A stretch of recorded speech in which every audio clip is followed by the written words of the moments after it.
Okay, तो ये आपका चैप्टर 15 का लेक्चर नंबर 4 है। इसमें हम लोग क्या करने वाले हैं, इसमें करने वाले हैं डिस्पर्सन, इसी को हम क्या बोलते हैं, वेरिएशन, या इसी को हम क्या बोलते हैं, स्कैटरनेस, बिखराव, कितना बिखरा हुआ है डेटा। ठीक है, अगर डेटा सब पास पास है तो कम वेरिएशन है, बहुत दूर दूर है तो ज़्यादा वेरिएशन है। तो इन सब चीज़ को हम लोग यहाँ पर निकालेंगे। ठीक है, इस चीज़ को निकालना है यहाँ पर।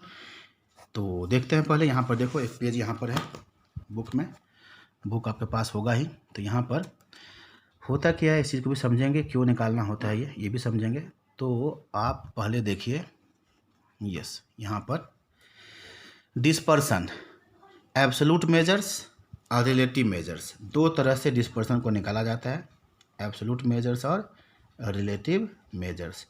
एब्सोल्यूट डिस्पर्सन जो होता है उसको क्या बोलते हैं, वेरिएशन, और जो रिलेटिव मेजर्स होता है जिसको हम परसेंटेज में निकालते हैं उसको हम क्या बोलते हैं, कोफिशिएंट ऑफ वेरिएशन। ध्यान दो, ये क्या मैं बोल रहा हूँ, जैसे होता है ना मार्क्स और परसेंटेज मार्क्स, वही अंतर है इसमें। ये मार्क्स हो गया एक तरह से एब्सोल्यूट मार्क्स, और परसेंटेज मार्क्स जो निकालते हैं ना वो हो गया रिलेटिव मेजर्स। तो जैसे मार्क्स में और परसेंटेज मार्क्स में डिफरेंस है, यहाँ भी वही चीज़ है कि भाई कितना है वेरिएशन, तो 4 है वेरिएशन, 5 है वेरिएशन। और सवाल है कि 4 जो वेरिएशन है तो मीन कितना है, कितना में 4 है वेरिएशन, कितना परसेंट है, तो परसेंट में निकालना पड़ता है। ठीक है, ये होता है। और परसेंट हम क्यों निकालते हैं, कंपेयर करने के। रिलेटिव मेजर्स हम क्यों निकालते हैं, रिलेटिव मेजर्स हम क्यों निकालते हैं, कंपेयर करने के लिए। परसेंटेज मार्क्स को निकालता हूँ ताकि दो स्टूडेंट का कंपैरिजन फटाफट हो जाए। तो यहाँ भी कुछ वैसा ही है। ठीक है, अलग अलग नंबर का एग्ज़ाम हुआ, अलग अलग उसको नंबर आया, तो कंपैरिजन कैसे होगा, परसेंटेज मार्क्स से कंपैरिजन होगा। तो देखो यहाँ पर जो वेरिएशन है, कितना ऊपर जा रहा है कितना नीचे आ रहा है, एक्चुअल वैल्यू मीन वैल्यू से, ये निकालना भी बहुत ज़रूरी है। जैसे मैंने एक एग्जाम्पल दिया था कभी कि एक रिवर है, अब उस रिवर का रिवर है, उसमें पानी भी है और पानी में फ्लो भी है, और वहाँ पर नोटिस बोर्ड लगा हुआ है कि रिवर का एवरेज डेप्थ है 4 फीट। एवरेज डेप्थ क्या है, 4 फीट, और उसके नीचे कुछ और भी लिखा हुआ था और आपने उसको देखा नहीं। एक आदमी का हाइट कितना, 7 फीट है, और उसको स्विमिंग नहीं आती है। तो उसने क्या देखा कि भाई स्विमिंग नहीं आती तो क्या हुआ, एवरेज डेप्थ तो 4 फीट ही है, डेप्थ तो 4 फीट ही हुआ, हमारा हाइट 7 फीट है, हम तो रिवर क्रॉस कर जाएंगे, और कूद जाता है पानी में। अब वो डूबने लगता है तो फिर उसको याद आता है कि ऐसा क्यों हो रहा है। तो उसके नीचे, एवरेज डेप्थ के नीचे कुछ और भी लिखा हुआ था, क्या, वेरिएशन इन डेप्थ, कि भाई डेप्थ ऊपर नीचे भी तो हो सकता है। तो वहाँ पर लिखा हुआ था वेरिएशन इन डेप्थ 4 फीट। मतलब क्या हुआ कि भाई एवरेज 4 है ना, एक्चुअल कहीं पर 4 से 4 कम, 0 भी हो सकता है, कहीं पर सूखा भी होगा रिवर, और 4 से 4 ज़्यादा, कहीं पर 8 फीट भी डेप्थ होगा पानी का, और फ्लो भी है, तो वो डूब रहा है। तो इसीलिए सिर्फ एवरेज पढ़ लेने से पिक्चर कंप्लीट नहीं होता है, एवरेज के साथ साथ वेरिएशन भी पढ़ना होता है, तो जाके स्टडी पूरा होता है। और वेरिएशन में 2 तरह का वेरिएशन होता है, एक मान लो कि एक में वेरिएशन है 4, तो उसका मीन कितना है 10, तो 10 में 4 परसेंटेज निकालेंगे। एक में वेरिएशन कितना है 10, तो कितना में 10 है, 50 में 10, तो वहाँ परसेंटेज अलग आएगा। तो इसीलिए रिलेटिव मेजरमेंट भी निकालना पड़ता है। तो ध्यान दो, वेरिएशन 2 तरह का होता है, एब्सोल्यूट, रिलेटिव। एब्सोल्यूट को बोलते हैं वेरिएशन, और रिलेटिव को बोलते हैं कोफिशिएंट ऑफ वेरिएशन, जिसमें 4 मेजरमेंट है। एब्सोल्यूट वेरिएशन किसको बोलते हैं, range, quartile deviation, mean deviation, standard deviation. और इसी में क्या करो, कोफिशिएंट लगा दो। कोफिशिएंट ऑफ वेरिएशन के क्या करो, coefficient of range, coefficient of QD, coefficient of MD, coefficient of SD, standard deviation. पहला पॉइंट क्या लिखा है यहाँ पर हो, standard deviation is the best dispersion generally. जैसे होता है ना, कौन सा एवरेज बेस्ट होता है जनरली, एथमेटिक मीन। लेकिन कौन सा एवरेज, जीएम कभी अच्छा होता है, कभी एचएम होता है, कभी मीडियन अच्छा होता है, कभी मॉड अच्छा होगा। मॉड के बारे में मैंने नहीं बताया, मॉड अच्छा कब होता है, जब कोई मल्टी प्रोडक्ट कंपनी है, रेडीमेड गारमेंट है, तो किस साइज़ का जूते का साइज़ या स्लीपर का साइज़ या शर्ट का साइज़ का स्टॉक ज़्यादा रखना चाहिए, mean size, medium size, model size. तो आप अपने आप बोल दोगे सर मॉडल साइज़, यहाँ पर मॉड का यूज़ होता है, क्यों, उस साइज़ का डिमांड सबसे ज़्यादा होगा, उसी का स्टॉक फिर आप ज़्यादा रखेंगे। तो ये याद रखना, रेडीमेड गारमेंट का कोई अगर है स्टॉक, किसका स्टॉक है रखना पड़ेगा, mean size, medium size, model size. तो आंसर इज मॉडल साइज़। तो बाकी अलग अलग केस में अलग अलग एवरेज अच्छा होता है, बट जनरली कौन सा एवरेज अच्छा होता है, मीन, एर्थमेटिक मीन। वैसे डिस्पर्सन में रेंज कभी अच्छा होगा, कभी ये होगा, लेकिन overall generally standard deviation is the best dispersion, generally most common dispersion यही है। ठीक है, ये पॉइंट हो गया। तीसरा पॉइंट मैंने बता दिया कि हम रिलेटिव क्यों निकालते हैं, कोफिशिएंट क्यों निकालते हैं, कंपेयर करने के लिए। और कंपेरिजन कैसे करोगे, तो ये देखो जिसका CV कोफिशिएंट ऑफ वेरिएशन कम होगा, CV जिसका कम होगा वो ज़्यादा स्टेबल होगा, CV लेस होगा वो ज़्यादा स्टेबल, ज़्यादा कंसिस्टेंट होगा, ज़्यादा यूनिफॉर्म होगा। देखो CV लेस किसका आएगा, तो जिसके फिगर सारे क्लोज होंगे, फिगर क्या होंगे, क्लोज होंगे। तो जितना CV कम है, CV कम का मतलब उसके डेटा के अंदर वेरिएशन बहुत कम है, इसका मतलब उसका फिगर ज़्यादा स्टेबल होगा, ज़्यादा कंसिस्टेंट होगा, ज़्यादा यूनिफॉर्म होगा, मिलता जुलता होगा, बहुत ज़्यादा उसमें फ्लक्चुएसन नहीं होंगे। तो CV less means more stable, more consistent, more uniform. और CV अगर हाई है इसका मतलब वो लेस कंसिस्टेंट होगा, लेस स्टेबल होगा, ठीक है, लेस यूनिफॉर्म होगा। तो इस तरह से हम लोग उसको कंपेरिजन भी करेंगे। तो आगे देखते हैं हम लोग यहाँ पर, इसमें क्या देखना है। देखो सबसे पहले देखो रेंज। तो पहले बेसिक बात है कि इनका कैलकुलेशन कैसे होता है। Range, coefficient of range, standard deviation, coefficient of standard deviation, mean deviation, coefficient of mean deviation. तो इन सब का कैलकुलेशन कैसे होगा, इस बात को हम लोग को यहाँ पर देखना है। ठीक है, तो देखो सबसे फर्स्ट आ गया रेंज।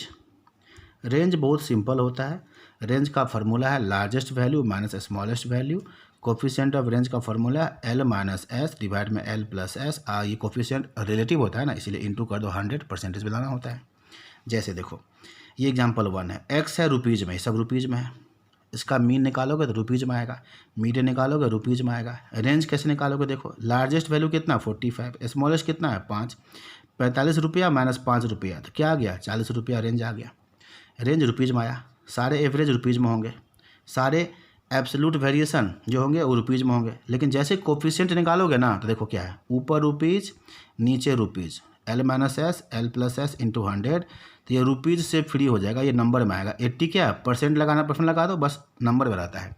तो ये क्या होता है, कोफिशिएंट आर यूनिट फ्री, मतलब जो इसका यूनिट है ना रुपीज़, इससे फ्री होता है कोफिशिएंट। कोई भी कोफिशिएंट होगा तो वो यूनिट फ्री होगा। अगर सब सेंटीमीटर में है तो जितने भी एवरेज निकालोगे ना, average, mean, median, mod, GM, HM सब होगा सेंटीमीटर में।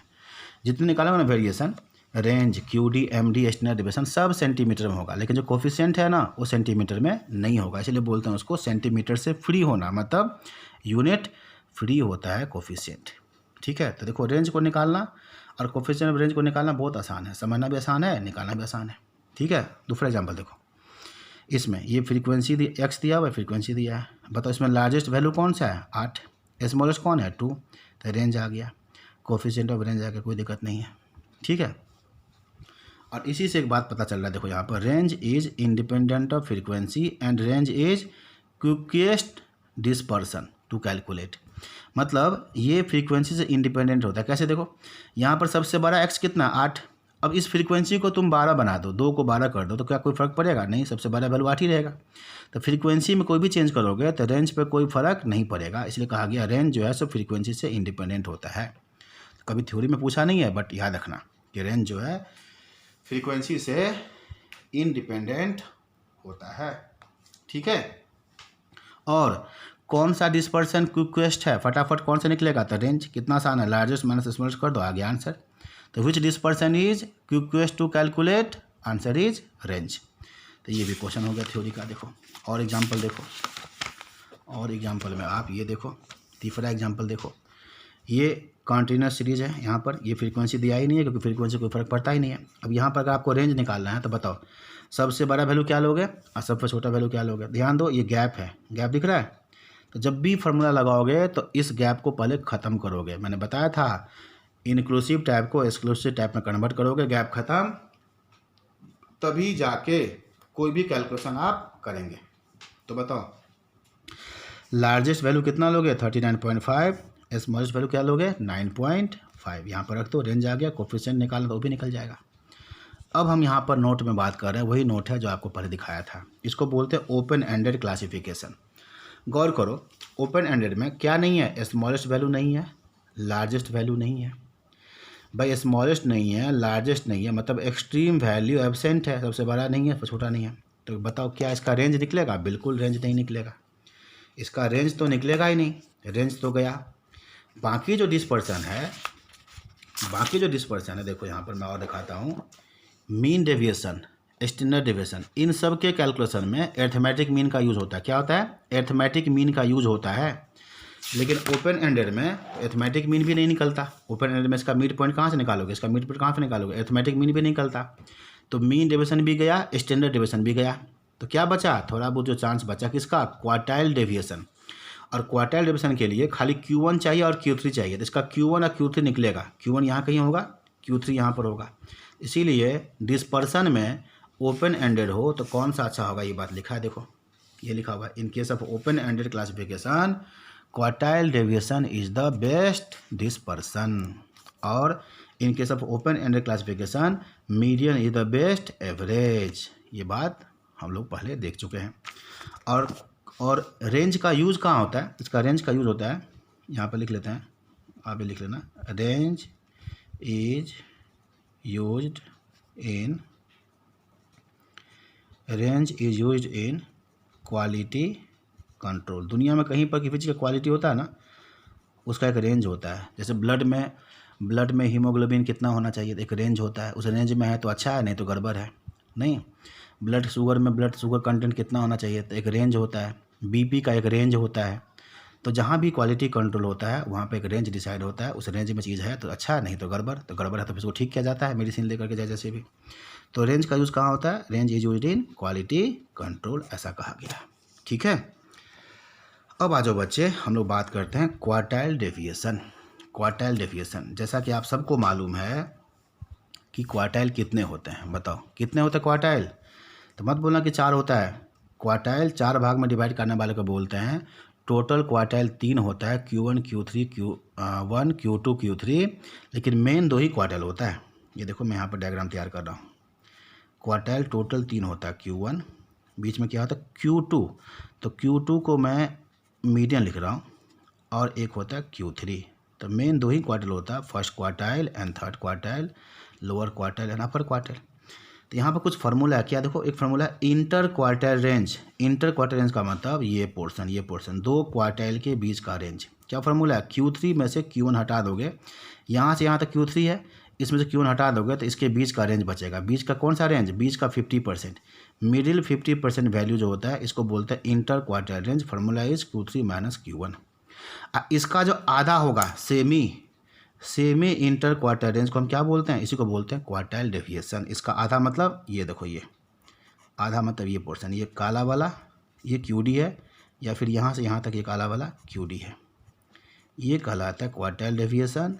Quartile deviation Q3 minus Q1, ये पूरा आ गया, आधा कर दे, आधा ये हो गया, आधा ये हो गया। तो ये क्वार्टाइल डेविएशन है। फार्मूला क्या होगा बोलो? Q3 minus Q1/2। और कोफिशिएंट ऑफ QD का फॉर्मूला होता है Q3 माइनस Q1 डिवाइड में Q3 प्लस Q1 मल्टीप्लाई में 100। ठीक है, तो ये होता है कोफिशिएंट ऑफ QD का फॉर्मूला।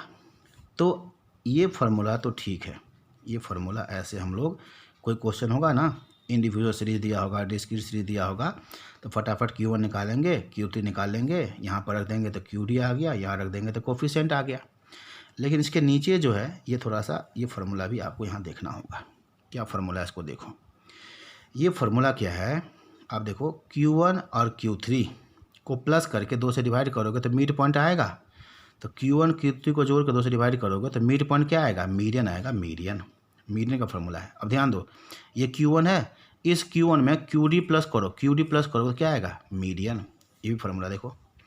या ऐसे देखो, Q3 है, Q3 में से QD माइनस करो, Q3 में से QD हटा दोगे तो क्या आएगा? मीडियन। तो मीडियन का ये 3 फार्मूला हमने जनरेट किया। क्या? Q1 plus QD, Q3 minus QD, या Q1 प्लस Q3/2, ये सब होगा मीडियन। ठीक, अब एक फार्मूला ये भी देखो, ये जो कोफिशिएंट का फार्मूला है, ऊपर 2 से डिवाइड करो, नीचे भी 2 से डिवाइड करो। ऊपर 2 से डिवाइड करोगे तो क्या होगा? Q3 माइनस Q1/2, क्या मिला? QD, ऊपर QD, और नीचे 2 से डिवाइड करोगे तो ये मिलेगा। ये क्या है? मीडियन।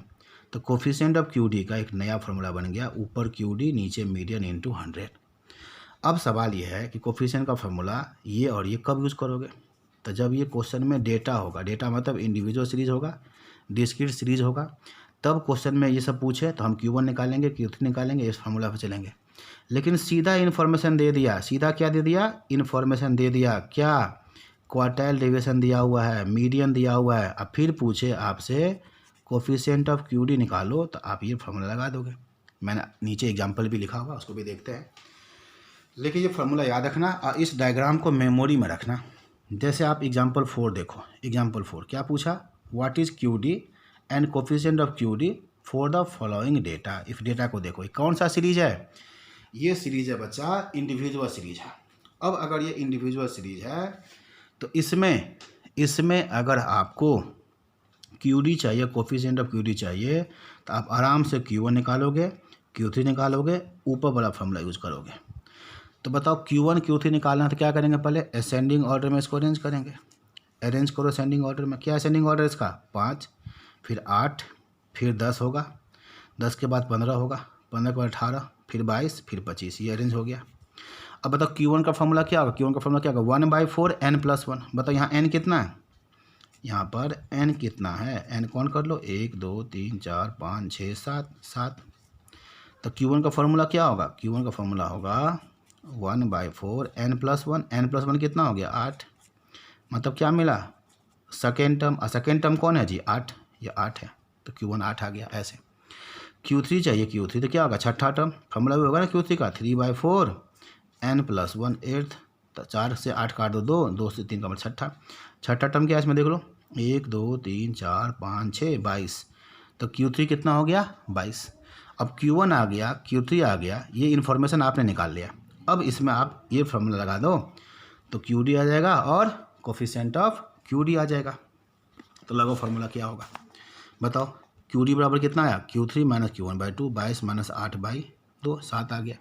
कोफिशिएंट पूछे, यहाँ पर अगर कोफिशिएंट नहीं निकाला गया, पूछा तो है कोफिशिएंट ऑफ QD पूछे, तो फार्मूला क्या लगाओगे, Q3 - Q1, Q3 + Q1 × 2 में 100, ये लगा दो फार्मूला।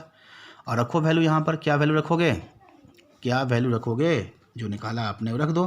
क्या, 22 - 8, 22 + 8 × 100। 22 में से 8 माइनस करेंगे, 14, डिवाइड में कितना, ये 30 × 100। ये 0 0 गया, 140/3। तो क्या होगा यार, ये 3 × 18, क्या होगा ना, 3 × 18 नहीं, 3 है ना, 3 × 12, 12 2 बच गया, तो 3 × 18 ये आएगा 46.66% लगा दो, नहीं तो छोड़। तो ये हो गया आपका डेटाबेस में, ऐसे निकाला आपने। लेकिन ज़रा क्वेश्चन नंबर 5 देखो और क्वेश्चन नंबर 6 देखो, ये दो एग्जाम्पल को देखो कैसे करोगे इसमें। आप बताओ, 5 में मीन दिया है, मीडियन दिया है, QD दिया है, पूछा Q1 निकालो, कोफिशिएंट ऑफ QD निकालो। अब क्या क्या दिया है देखो ध्यान से। एग्जाम्पल 5 में, एग्जाम्पल 5 में क्या दिया है, मीन, मीडियन, QD। अब डायग्राम अगर हम बना लें तो क्या होगा, देखो ये Q1, ये मीडियन, ये Q3, दिख रहा है डायग्राम, ये देखो यही है ना। बताओ मीडियन कितना दिया है, मीडियन दिया है, क्वेश्चन देख लो ना, क्वेश्चन तो आपके पास होगा ही। मीडियन दिया है 5, मीन का यहाँ पर कोई रोल नहीं है। QD क्या होता है, मीडियन से लेके Q3 तक ये होता है QD। ये कितना दिया है, ये दिया है 2 के इक्वल। या ये Q1 से लेकर के, और ये भी 2 होगा, ये QD दिया है ना, ये QD होता है। QD क्या होता है, Q1 से लेके मीडियन तक, या मीडियन से लेके Q3 तक, ये होता है QD। इक्वल लगा दो, इक्वल, QD = 2, ये है QD = 2, ये QD है, ये दिया है। अब हमसे क्या पूछा है, क्या पूछा है, एक तो पूछा Q1, ये पूछा Q1। बताओ Q1 कैसे निकालोगे, तो यहाँ 5 है, 5 में फिर 2 माइनस करो, Q1 क्या होगा, मीडियन - QD। ये मीडियन है, इसमें से QD हटा दोगे तो आ जाएगा 5 - QD कितना, 2। तो Q1 मिल गया 3, ये हो गया। और क्या पूछा है, कोफिशिएंट पूछा था। अब बताओ, अब यहाँ पर कोफिशिएंट के लिए फार्मूला क्या लगाओगे, कोफिशिएंट ऑफ QD का फार्मूला लगाओगे, कौन सा, QD/मीडियन × 100। क्यों, QD दिया हुआ है, इन्फॉर्मेशन सीधा दिया हुआ है, मीडियन भी दिया हुआ है। तो ये इन्फॉर्मेशन बेस्ड क्वेश्चन है, यहाँ पर डेटा नहीं दिया है, सब कुछ निकाल के दे दिया है। तो QD कितना, 2, डिवाइड मीडियन कितना, 5 × 100। इससे काट देंगे तो होगा 20, 20 का 2 से इंटू करेंगे तो क्या होगा 40, 40 लिख दो या 40% लिख दो, समझे कुछ। तो इस तरह से ये हो गया। ऐसे बताओ एग्जाम्पल 6 कैसे बनेगा। एग्जाम्पल 6 में भी क्या दिया इन्फॉर्मेशन, क्या पूछा है, find third quartile if first quartile and quartile deviation are 80 and 10। देखो क्या दिया है, फर्स्ट क्वार्टाइल दिया है 80 और क्वार्टाइल डेविएशन कितना दिया है, 10, और क्या पूछा क्वार्टाइल 3 बराबर क्या होगा निकालो। तो मैं कह रहा हूँ आप इसी डायग्राम को फिर से देखो Q1 से Q3 कैसे आएगा, तो Q1 है, एक बार QD प्लस करो और फिर QD प्लस कर दो, आ जाएगा Q3। ये Q1 है ना, QD प्लस किया था मीडियन और फिर QD प्लस किया था Q3, तो बताओ Q3 कैसे निकलेगा, Q3 निकलेगा Q1 में 2 बार QD प्लस कर दो बस। Q1 कितना 80 में QD का डबल 10 का डबल 20 प्लस कर दो, तो ये आपको मिल जाएगा Q3। कितना आसान है देखो। इसी में एक एग्जांपल है 7, डिस्क्रीट सीरीज का पूछा QD, क्या ये डिस्क्रीट सीरीज है।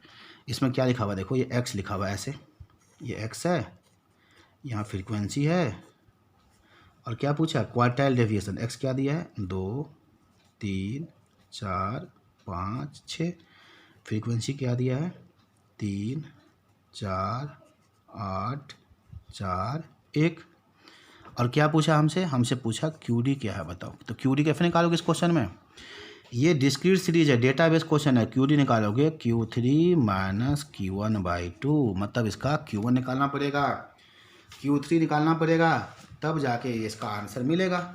नहीं तो क्या करोगे, यहाँ पर Q1 और Q3 निकालना है तो सबसे पहले क्या करेंगे CF निकालेंगे। याद करो मैंने बताया था क्वार्टाइल 1 निकालना हो, क्वार्टाइल 3 निकालना हो, मीडियन निकालना हो डिस्क्रीट सीरीज में, तो पहले CF निकालो। CF कितना होगा इसका 3, 3 और 4 7, 7 और 8 15, 15 और 4 19, 19 और 1 20, n बराबर क्या हो गया 20।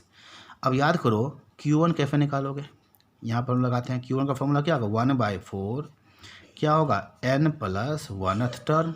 बताओ n प्लस 1th टर्म क्यों, डिस्क्रीट है ना तो n प्लस 1 करेंगे। 20 में एक जोड़ दे 21, 21 को डिवाइड करो 4 से तो 5.25 आया। इसको कहाँ देखते हैं CF में, कौन सा CF इससे बड़ा है 7, 7 के सामने कितना है 3, इसका मतलब क्वार्टाइल 1 बराबर हो गया 3। ऐसे याद आ रहा है, अभी पिछली क्लास में किया था। अगर क्वार्टाइल 3 चाहिए तो फार्मूला लगाओगे क्या 3/4 n प्लस 1th टर्म।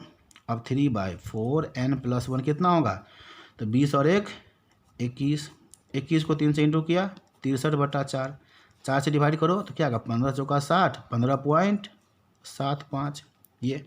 अब 15.75 को खोजोगे कहाँ पर CF में, कौन सा CF 15.75 के इक्वल है, इक्वल तो नहीं है, बड़ा कौन है तो 90 के सामने कितना है 5, तो Q3 मिल गया बच्चे 5। तो वही काम करना था, Q1 आ गया Q3 आ गया, तो फिर हम क्या करेंगे QD निकाल देंगे, जो फार्मूला ऊपर लिखा है ना Q3 minus Q1/2, Q3 5 minus 3/2, तो 2/2 कितना है आंसर, आंसर इज 1। ठीक है, तो इस तरह से आप यहाँ पर निकाल देंगे। और ये निकला क्या, ये निकला quartile deviation in case of discrete series. ठीक, तो इसमें हम लोग इतना ही रखते हैं, बाकी फिर हम लोग अगला वीडियो बनाते हैं, इसमें कैलकुलेशन करेंगे मीन डेविएशन का और स्टैंडर्ड डेविएशन का, फिर उन सब के प्रॉपर्टीज़ हैं वो सब भी होगा। तो फिलहाल इसमें रहने दो इतना।